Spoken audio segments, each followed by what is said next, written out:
Igwe Agubuzu cries out that in my own part of Nigeria in the southeast, we see him like a Nnamdi Kanu, saying they see Igbo, Sunday, like a Nnamdi Kanu. According to News Vista reporter, a detailed explanation video on villagers in shock as man disguised as schoolgirl sleeps in same room with child has been published. Well, the traditional ruler of Ezima Olo Kingdom, Igwe Lawrence Agubuzu, has compared activist Sunday Igbo to detained secessionist Nnamdi Kanu, highlighting perceived inequalities in how regional figures are treated in Nigeria. Okay, is this the reason why the presidency came out and started defending Sunday Igbo? That Sunday Igbo is different? Is this, is that? The question is that we saw DSS, they saw ammunitions in Sunday Igbo the day they invaded his house, and why he escaped. They showed us all those all those weapons and all of that. But in the case of Nnamdi Kanu, we never saw anything. What they are saying is that he instigated, and they are not telling us that he instructed this sit at home issue. If it is not hypocrisy, sit at home, what people voluntarily said they would do that, which, because at the end of the day, 2 weeks after, I remember vividly that 2 weeks after he announced that, and a lot of these people came as traditional rulers. I remember then, I don't know the way we behave in this country. We just live the truth, and a lot of people, whether because of the problems we encounter every day, make us even forget some things. 2 weeks after that, a declaration was of sit at home was made.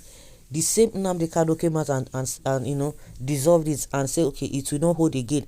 But some people, scrupulous elements, continue with that, which he had come out several times to say no, he's not part of those people. So I don't know why they are still pinning it on him, instead of them to go after those who said it. But now they are putting everything on the Nnamdi Kanu.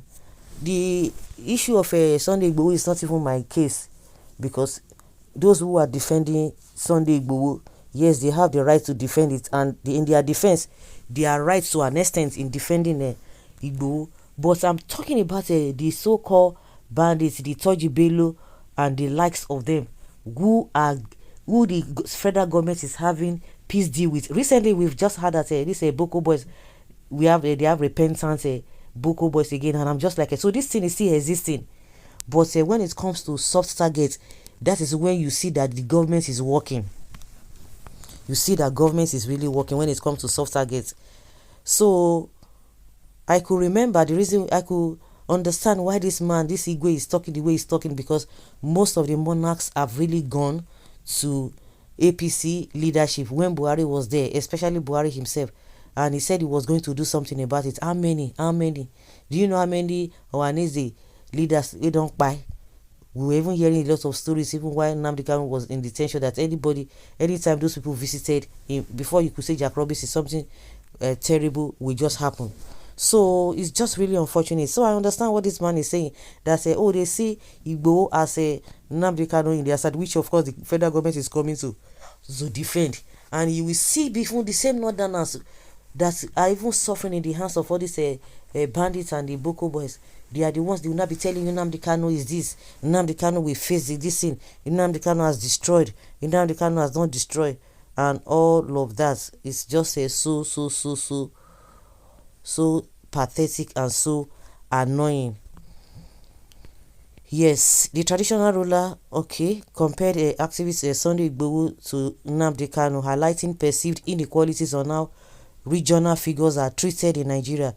Speaking at a high-profile Abuja meeting on Tuesday, February 17, 2026, attended by government officials and other monarchs, Igwe said in his part of the southeast, Sunday Igbo is seen as Kanu's counterpart. He criticized the awarding of prestigious honors to some activists while others like Kanu remain in prison. The monarch stressed that young people in the southeast are increasingly restless due to historical and contemporary grievances, and urged traditional rulers to balance their cultural responsibilities with advocacy for justice and equity. He called for fairness and inclusive governance across all regions to address legal and social disparities, and warned that silence from leaders could erode public trust. His remarks have sparked a widespread discussions online with debates on regional equity and treatment of high-profile political detainees. So guys, let's hear your opinion and have your take on this. Thank you.